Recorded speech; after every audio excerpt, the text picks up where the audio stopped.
ആലപ്പുഴ തുറവൂരിൽ മകൻ രഹസ്യമായി കുഴിച്ചുമൂടി അമ്മയുടെ മൃതദേഹം കണ്ടെത്തി. വീടിനകത്ത് നിന്നാണ് മൃതദേഹം കണ്ടെത്തിയത്. ശരത് എസ് വിവരങ്ങളുമായി. ശരത്, ഇപ്പോൾ മദ്യപിച്ചപ്പോൾ മകൻ പറഞ്ഞത് സത്യമെന്ന് തെളിയുകയാണോ? വീടിനകത്ത് കുഴിച്ചിട്ടു എന്നാണോ? സ്മൃതി, അത് തെളിഞ്ഞിരിക്കുന്നു എന്ന് വേണം പറയാൻ. മൃതദേഹം ഇപ്പോൾ വീട്ടിനകത്ത് നിന്ന് കണ്ടെത്തിയിരിക്കുന്നു. അല്പസമയം മുമ്പാണ് വീട്ടിനകത്ത് ഇത്തരത്തിൽ മണ്ണ് നീക്കിയുള്ള പരിശോധന നടത്തിയത്. ഈ പരിശോധനയിൽ ഇപ്പോൾ മൃതദേഹം വീട്ടിനകത്തെ മുറിയിൽ കണ്ടെത്തിയിരിക്കുകയാണ് പോലീസ്. ഇപ്പോൾ എന്തായാലും ഫോറൻസിക് സംഘവും ഒപ്പം വിരലടയാള വിദഗ്ധരും തഹസിൽദാർ അടക്കമുള്ള ഉദ്യോഗസ്ഥരും ഇവിടെ എത്തിയിട്ടുണ്ട്. അല്പസമയത്തിനകം ഈ കുഴിയിൽ നിന്ന് മൃതദേഹം പുറത്തേക്ക് എടുക്കും. തുടർന്ന് ഇൻക്വസ്റ്റ് നടപടികൾക്ക് ശേഷം പോസ്റ്റ്മോർട്ടത്തിന് ആശുപത്രിയിലേക്ക് മാറ്റും എന്നുള്ളതാണ് അറിയുന്നത്. എന്തായാലും ഇപ്പോൾ മകനെ വിശദമായി തന്നെ നേരത്തെ ചോദ്യം ചെയ്തിരുന്നു.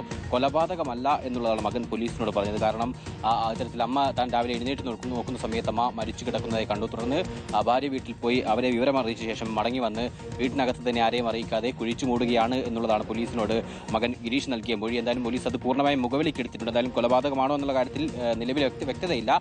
ഈ പോസ്റ്റ്മോർട്ടം നടപടികൾക്ക് ശേഷമായിരിക്കും അതിലൊരു വ്യക്തത വരികയുള്ളൂ. നിലവിൽ ഗിരീഷിന്റെ മൊഴിപ്രകാരം ഈ വീട്ടിനകത്ത് നടത്തിയ പരിശോധനയിൽ മൃതദേഹം ഇത്തരത്തിൽ കണ്ടെത്തിയിരിക്കുന്നു. വീടിനകത്തെ അടുക്കളയോട് ചേർന്നുള്ള ഭാഗത്താണ് ഇത്തരത്തിൽ കുഴിയെടുത്ത് അവിടെ മൂടിയിരിക്കുന്നത്. ഈ കാണുന്ന പോലെ വീടിന്റെ ചുറ്റുഭാഗവും വെള്ളമാണ്. അതുകൊണ്ട് തന്നെ സാധാരണഗതിയിൽ വീടിന് പുറത്തെങ്ങനെ കുഴിച്ചു മൂടാനുള്ള സൗകര്യമില്ല. അതുകൊണ്ടായിരിക്കാം ഒരുപക്ഷെ വീടിനകത്ത് കുഴിച്ചിട്ടത് എന്ന് ചില സംശയങ്ങളുണ്ട്. എന്തായാലും അക്കാര്യത്തിലൊക്കെ തന്നെ കൂടുതൽ വ്യക്തത വരേണ്ടതുണ്ട്. നിലവിൽ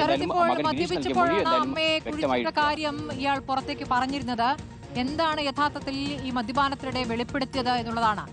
അമ്മയെ കുഴിച്ചിട്ടു എന്ന് മാത്രമാണോ? ഇത് മരണവുമായി ബന്ധപ്പെട്ട എന്തെങ്കിലും ഈ വെളിപ്പെടുത്തൽ ഉണ്ടായിരുന്നോ? സ്മൃതി, അതായത് നേരത്തെ തന്നെ അമ്മ ഇത്തരത്തിൽ മരണപ്പെടുകയാണെങ്കിൽ താൻ ആരെയും അറിയിക്കാതെ കുഴിച്ചു മൂടുമെന്ന് ചില കാര്യങ്ങൾ ഗിരീഷ് നേരത്തെ നാട്ടുകാരോടൊക്കെ തന്നെ പങ്കുവച്ചിരുന്നു. അത്തരത്തിൽ ഉണ്ടായതാകാം എന്ന സംശയം നിലവിൽ നാട്ടുകാർ മുന്നോട്ട് വെക്കുന്നുണ്ട്. പക്ഷേ ഇന്നലെയാണ് ഈ സംഭവം നടക്കുന്നത്. ഇന്നലെ രാവിലെ ഗിരീഷ് ഇത്തരത്തിൽ എഴുന്നേറ്റ് നോക്കുന്ന സമയത്ത് അമ്മയെ മരിച്ചു കിടക്കുന്ന നിലയിൽ കണ്ടു. ഇക്കാര്യം തുടർന്ന് ഭാര്യ വീട്ടിലേക്ക് പോവുകയും അവിടെ നിന്ന് മടങ്ങി വന്ന ശേഷം മൺവട്ടിയുമായി വീട്ടിലെത്തി വീടിനകത്ത് കുഴിയെടുത്ത് മൂടുകയായിരുന്നു എന്നുള്ളതാണ് വൈകിട്ട് ഇത്തരത്തിൽ സുഹൃത്തുക്കളോട് പറഞ്ഞത്. വൈകിട്ട് ഇത്തരത്തിൽ ഈ കുഴിച്ചു മൂടിയ ശേഷം ഗിരീഷ് സുഹൃത്തുക്കളൊപ്പം മദ്യപിക്കാൻ വേണ്ടി പുറത്തേക്ക് പോയിരുന്നു. ഈ മദ്യപാനത്തിനിടെ പുറത്തേക്ക് പറഞ്ഞത് ശരത്താണ് തുറവൂരിൽ നിന്നും തത്സമയ വിവരങ്ങൾ നൽകുന്നത്.